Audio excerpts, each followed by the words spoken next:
बिस्मिल्लाहिर्रहमानिर्रहीम। अस्सलाम वालेकुम। आज 4 जुलाई बरोज़ सोमवार हम बात करेंगे नैब कवानीन में जो तरमीम का मामला था। और आप जानते हैं कि नैब कानून में इन्होंने तरमीम करके नैब कानून का और नैब ऑर्डीनेंस का कबाड़ा कर दिया है और प्रैक्टिकली इन्होंने नैब को ख़त्म कर दिया है। हम देखते हैं कि पाकिस्तान तहरीक इंसाफ जब दरख्वास्त दायर करती है तो रजिस्ट्रार सुप्रीम कोर्ट 5 एतराज़ात लगा के उसको वापस कर देते हैं। लेकिन अब एक ऐसा तगड़ा खिलाड़ी इस दरख्वास्त को लेकर आया है जो Islamabad high court bar association है, और वो फ़ाइल भी इस्लामाबाद हाई कोर्ट में की गई है और अतर मिनल्ला साहब के पास लगने जा रही है। अब ये जो अमेंडमेंट्स हैं और ये जिस तरीके से इन्होंने शब खून मारा था, ये नहीं बचने वाला। वो दरख्वास्त बड़ी अहम है। सदर Islamabad high court bar association की तरफ से ये जो दरख्वास्त दायर की गई है, इतने अहम पॉइंट्स उठाए गए हैं कि जिसके बाद ये कभी भी इस्लामाबाद हाई कोर्ट इजाज़त नहीं देगा कि ये अमेंडमेंट्स कायम रहें, क्योंकि पूरा जो हमारा निज़ाम है और जिसकी बुनियाद पर ये नैब कानून और इसके पीछे जो एक स्कीम थी वो सारी की सारी इन्होंने तबाह बर्बाद कर दी। और अब ये मामला इस्लामाबाद हाई कोर्ट में, सुप्रीम कोर्ट में अलग से होगा और इस्लामाबाद हाई कोर्ट में इस मामले को Islamabad high court bar association ने उठाया है।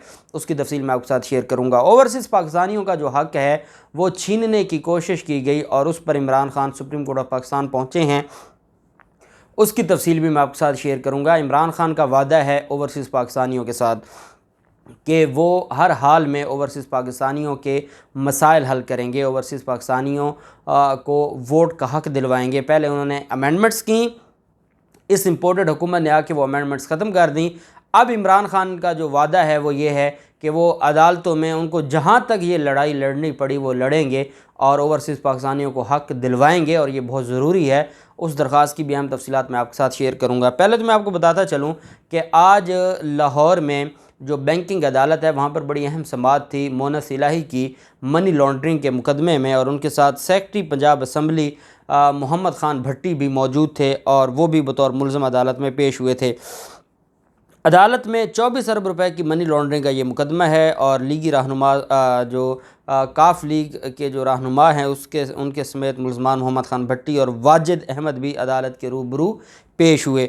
बैंकिंग कोर्ट लाहौर में मोनस इलाही और दीगर मुल्ज़मान की ज़मानत में अदालत ने तोसी कर दी है। दौरान FIA अदालत में बयान दिया, FIA ने अदालत में बयान दिया कि मुल्ज़िम केस में शामिल तफ्तीश हो गए हैं और केस का 47% रिकॉर्ड आ चुका है। हम वाउचर्स देख रहे हैं, तफ्तीश मुकम्मल करने के लिए हमें वक्त दरकार है। FIA के बयान पर अदालत ने कहा कि अबूरी ज़मानत को गैर मुअय्यना मुद्दत तक इल्तवा में नहीं रख सकते, अगली तारीख तक तफ्तीश मुकम्मल होनी चाहिए। मुल्ज़मान के वकील भी तैयारी करके आएँ और अदालत में जो आर्गूमेंट्स हैं वो करें।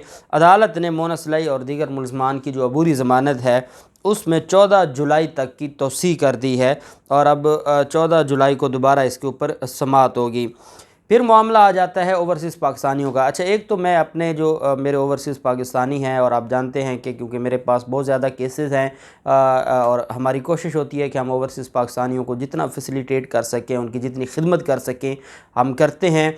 और अब उनके लिए एक ये भी मैंने उनको बताना था कि काफ़ी कोशिश थी, क्योंकि मुख्तलिफ़ शहरों में जो केसेस होते थे मेरा जाना नहीं होता था। अब हमने इस्लामाबाद में बाकायदा अपना चैम्बर और सेटअप बना लिया है, और अब ना सिर्फ लाहौर में, तो हम पहले भी ओवरसीज़ पाकिस्तानियों के केसेस को बड़ी तादाद में देख रहे हैं, इस्लामाबाद में भी, इस्लामाबाद और रावलपिंडी, यहाँ पर भी जो ओवरसीज़ पाकिस्तानियों के केसेस होंगे उनको इंशाअल्लाह हम देखेंगे। और हम हाई कोर्ट में जो डिस्ट्रिक्ट जो अदालतों में जितने भी ओवरसीज़ पाकिस्तानियों के केसेस हैं उसमें जो हाई कोर्ट में एडिशनल रजिस्ट्रार साहब हैं जो ओवरसीज़ पाकिस्तानियों के केसेस को देखते हैं, उनके साथ मुलाकात भी हुई है, मीटिंग भी हुई है, और हम ओवरसीज़ पाकिस्तानियों के केसेस को जितना जल्दी हो सके उनको वाइंड अप करवाने के लिए हमने रिक्वेस्ट भी की है। बहरहाल जो दोस्त मैसेज करके कॉल करके पूछते हैं तो उनको बताना था कि हमने इस्लामाबाद और रावलपिंडी के लिए भी सेटअप बनाया है, तो हम आपकी खिदमत के लिए वहाँ भी हाज़िर होंगे और कोशिश करेंगे कि इस आइन, कानून और पाकिस्तान के निज़ाम में रहते हुए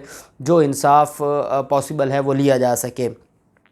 इमरान खान ने भी ओवरसीज़ पाकिस्तानियों के लिए और मैं समझता हूँ कि जितना ओवरसीज़ पाकिस्तानियों का किरदार है, जितना दुखी इस इम्पोर्टेड हुकूमत के बाद, मैं आपको बताऊँ कि जब ओवरसीज़ पाकिस्तानियों की हमें कॉल आती है और वो पाकिस्तान के हालात पर वो रो बैठते हैं और वो हमें भी रुला देते हैं, वो इतने दुखी हैं और वो पाकिस्तान के लिए, वो तो बैरून मुल्क बैठे हैं, उनका तो वहाँ पर बहुत अच्छा सेटअप है, लेकिन उनके दिल में आज भी पाकिस्तान है, उनका दिल आज भी पाकिस्तान के लिए धड़कता है और यही वजह है कि वो दुखी होते हैं और इमरान ख़ान इस बात को समझते हैं। फिर इमरान ख़ान को ये भी पता है कि मेरे साथ 90 लाख ओवरसीज़ पाकिस्तानी हैं जिन्होंने पाकिस्तान की सियासत में एक कोहराम मचा देना है अगर इंतखाबी सियासत में उनको हक़ दिया जाता है, उनका राइट जो सुप्रीम कोर्ट ऑफ पाकिस्तान ने कहा, जो आईन पाकिस्तान ने कहा, जो इलेक्शन एक्ट ने कहा, अगर वो उनको मिल जाए। इस सिलसिला में पाकिस्तान तहरीक इंसाफ के चेयरमैन इमरान ख़ान ने पहले भी दरख्वास्त इमरान ख़ान की तरफ से गई थी,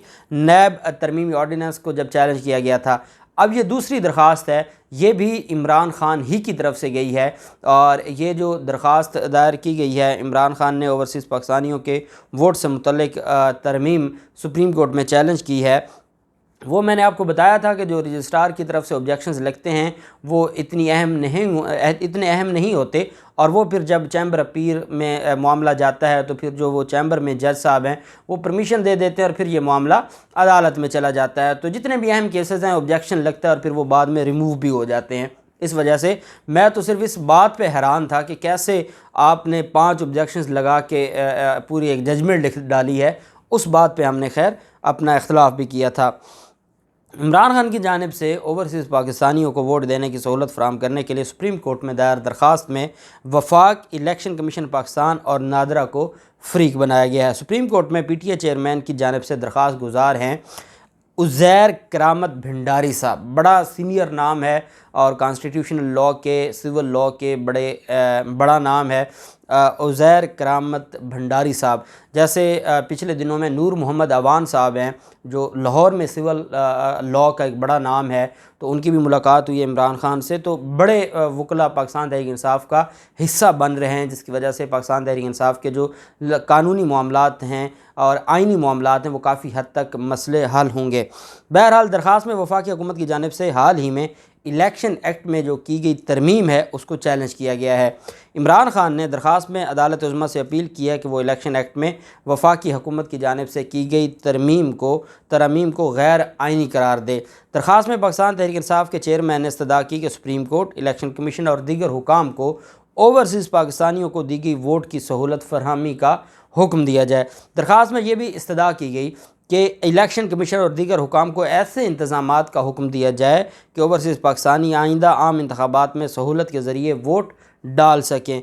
दरख्वास्त में पाकिस्तान तहरीक इंसाफ के चेयरमैन ने अदालत उज़्मा से ये अपील की है कि इलेक्शन कमीशन को नादरा को फ़ंड्स फराहम करने का हुक्म दिया जाए और नादरा को ओवरसीज़ पाकिस्तानियों के लिए वोट डालने का मेकनिज़म बनाने की हदायत जारी की जाए। और उन्होंने कहा कि जो ये ऑर्डीनेंस और ये जो इलेक्शन एक्ट में जो तरमीम की गई है इसको नल एंड वाइड डिक्लेयर किया जाए, क्योंकि आप जानते हैं कि जो इस ओवरसीज़ पाकिस्तानियों के हवाले से जो दरख्वास्त थी इस्लामाबाद हाई कोर्ट पहले ख़ारिज कर चुका था। क्योंकि इस्लामाबाद हाई कोर्ट ख़ारिज कर चुका था तो इस वजह से ये दरख्वास्त फिर direct supreme court of Pakistan में और इमरान ख़ान बतौर पिटिशनर इसमें गए हैं अपने ओवरसीज़ पाकिस्तानियों के लिए और इंशाअल्लाह ओवरसीज़ पाकिस्तानियों को हक़ मिलेगा और वो पाकिस्तान के जैसे पाकिस्तान की इकॉनमी में उनका बहुत बड़ा किरदार है, इसी तरह पाकिस्तान में हुकूमतों के बनाने में, पाकिस्तान में मुंतखब हुकूमतों के इंतखाब में भी उनका किरदार होगा और जो उनका किरदार उनका हक़ है और बनता है। नैब तरमीम के हवाले से आप जानते हैं कि जब भी बार कौंसिल की तरफ से कोई दरख्वास्त दायर की जाती है तो उसका रिज़ल्ट भी आता है, बहुत बड़ा प्रेशर होता है, बहुत बड़ी स्ट्रेंथ होती है जब बार कौंसिल या बार एसोसिएशन को दरख्वास्त लेकर जाती है। ये पहला मौका है कि इमरान ख़ान के साथ बार एसोसिएशंस खड़ी हैं और इसी वजह से पाकिस्तान में जो Islamabad high court bar association है उन्होंने ना सिर्फ पिछले दिनों जो ऑपरेशन रेजीम चेंज है वो सेमिनार एक इतना कामयाब सेमिनार मुनक़्क़द करवाया। और उसके बाद अब जो सदर हैं शुएब शाहीन साहब, जो कि इस्लामाबाद हाई कोर्ट बार के सदर हैं, उनको हम सलाम पेश करते हैं। वो वकला की नुमाइंदगी का हक़ अदा कर रहे हैं। शुएब शाहीन साहब ने नैब तरमीमी एक्ट को इस्लामाबाद हाई कोर्ट में चैलेंज कर दिया। पहले शुएब शाहीन साहब की ही दरख्वास्त थी जिसके ऊपर पाकिस्तान तहरीक इंसाफ के वर्कर्स की गिरफ्तारियाँ और उस मामले से रोकने का हुक्म दिया था सुप्रीम कोर्ट ऑफ पाकिस्तान ने Islamabad high court bar association की दरख्वास्त पर। अदालत को ये कहा है कि नैब की गैर कानूनी तरमीम को अल्ट्रा वायरस करार दिया जाए और उसमें जो इस्लामाबाद हाई कोर्ट बार के सदर की जानिब से दरख्वास्त की पैरवी हामिद खान साहब करेंगे। अब ऊँट पहाड़ के नीचे नहीं, अब बहुत कुछ होगा। हामिद खान साहब प्रैक्टिकली अब तशरीफ़ ले आए हैं और Islamabad high court bar association की दरख्वास्त है और नैब कानून को चेंज किया गया और हामिद खान उसमें वकील है और हामिद खान साहब फिर बताएंगे कि कैसे फिर वकालत की जाती है और कैसे फिर ये ऐसे जो जाली कवानीन बनाए जाते हैं, कैसे फिर उनको अदालतों से नल एंड वॉइड डिक्लेयर करवाया जाता है। दरख्वास्त में सेक्रेटरी कानून और सेक्रेटरी काबीना डिवीज़न को भी फरीक बनाया गया है। दरख्वास्त में कहा गया है कि नैब की गैर कानूनी तरमीम को अल्ट्रा वायरस करार दिया जाए, इस्लामी जमहूरिया पाकिस्तान के आइन की खिलाफ वर्जी की गई है, इंसाफ के मफाद में से ख़त्म किया जाए। साथ उनकी तरफ से ये भी कहा गया है कि जो मुसवदा है उस मुसवदे की कुछ तफसीलात भी उसमें दी गई हैं और उसमें कहा गया है कि अब बड़े नैब के चुंगल से आज़ाद हो जाएंगे, प्ली बारगेन से केस के बाकी मुलज़मान मुतासर नहीं होंगे। मुसवदा के मुताबिक 50 करोड़ से ज़्यादा की रकम की करप्शन नैब के दायरा इख्तियार में आएगी, उससे कम नहीं आएगी। जो शख्स जिस इलाके में जुर्म का मुर्तकिब होगा वहीं की अदालत में केस दायर होगा। आसिफ जरदारी, फरियाल तालपुर, मुराद अली शाह के केस सिंध में मुंतकिल हो जाएंगे। और मुसवदा में ये भी कहा गया है कि एक शख्स प्ली बारगेन कर ले तो उससे उसके केस के दूसरे अफराद मुतासर नहीं होंगे। और भी ये नई तरमीम भी, एक पहले तरमीम एक और जो तरमीम केसेस मुंतकिल की, दोनों को चैलेंज किया गया है। अब देखते हैं कि जो Islamabad high court bar association की ये दरख्वास्त है और जिसमें इसको चैलेंज किया गया है, ये मामला कहाँ तक पहुँचता है। जो भी तफसीलात होंगी आपके साथ शेयर करते रहेंगे। अल्लाह पाक पाकिस्तान का हामी नासिर हो। बहुत शुक्रिया। अल्लाह हाफिज़। पाकिस्तान जिंदाबाद।